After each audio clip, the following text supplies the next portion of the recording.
There's something most men only understand after she's already gone. Attraction gets her interested. Respect decides whether she stays. And you might be bleeding respect right now. Through habits so normal, so polite, that nobody ever told you they were slowly destroying how people see you. 4 shifts, no tactics. Just the truth about what's actually happening. Stop needing everyone to like you. Think about the last time you had an opinion and swallowed it. Not because you were wrong, because the room might not like it. You softened it, reworded it, maybe just nodded along instead. Felt like maturity, felt like keeping the peace. But she noticed. People always notice.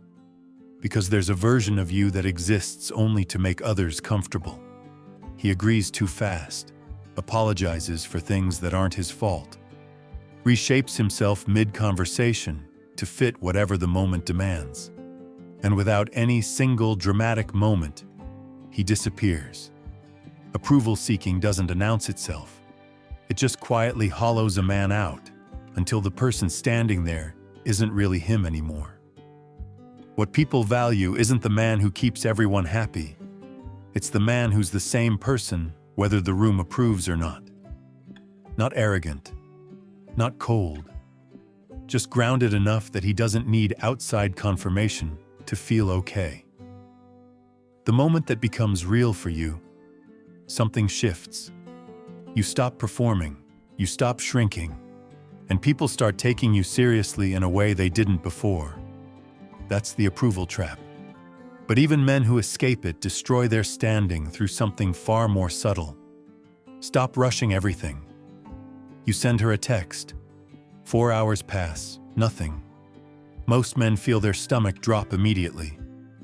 They send, "Hey, you okay?" They draft follow-up messages they don't send. They replay the last conversation looking for what they said wrong. Their entire afternoon gets hijacked by a notification that never came. The man she actually values.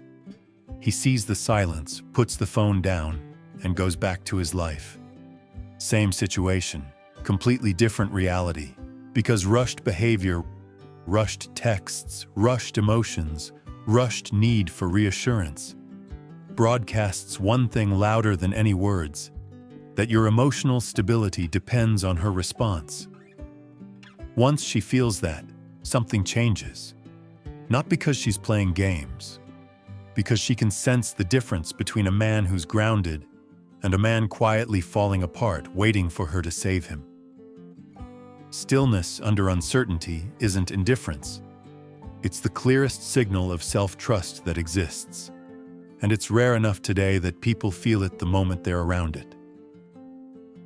That kind of stillness is powerful, but waiting is easy compared to what comes next. Staying composed when things actually start breaking. Stay composed under pressure. 2 months in. One night she goes cold, short replies, distant tone. Something's clearly off. Most men can't sit inside that discomfort for more than an hour. They push for a conversation. They need answers right now. They say something slightly desperate, something they'll regret by morning. And in that single moment of trying to fix their own anxiety, they confirm exactly what she was starting to doubt: that he falls apart the second things get uncomfortable.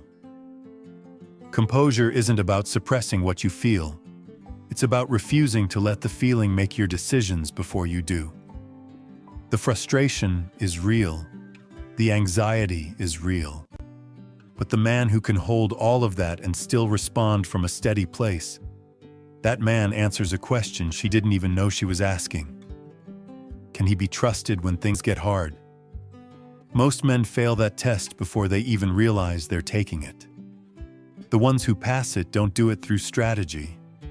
They do it because they've built something inside themselves that pressure can't immediately collapse. And that's built on one thing most men never get right. Your life comes first. At some point, without realizing it, you made her your entire emotional infrastructure. Her good mood became your good day. Her distance became your dread. Her approval became the only measure of whether things were okay. You're not in a relationship at that point. You're in a hostage situation, where her behavior has complete control over your internal state. She feels that weight. The way you drop everything the moment she needs something. The way your entire energy changes when she seems distant. The way you stay quiet about things that bother you because losing her feels worse than losing yourself. That's not love. That's a man with nothing left standing if this one thing falls. And she knows it before you do. The man she can't stop thinking about isn't the one who built his world around her. It's the man who had a world before her, kept building it during her, and would still have one without her. Not because he doesn't care deeply. He does. But he was never empty to begin with. That's what she's actually drawn to. Not the neediness dressed up as devotion. The wholeness that makes choosing him feel like a privilege instead of an obligation. Respect is never performed, never demanded. It's what happens naturally when a man knows who he is, controls how he responds, and refuses to hollow himself out for someone else's comfort. Build that. Protect it. Every single day. Because the moment you stop needing her to choose you, you become the man she's terrified of losing.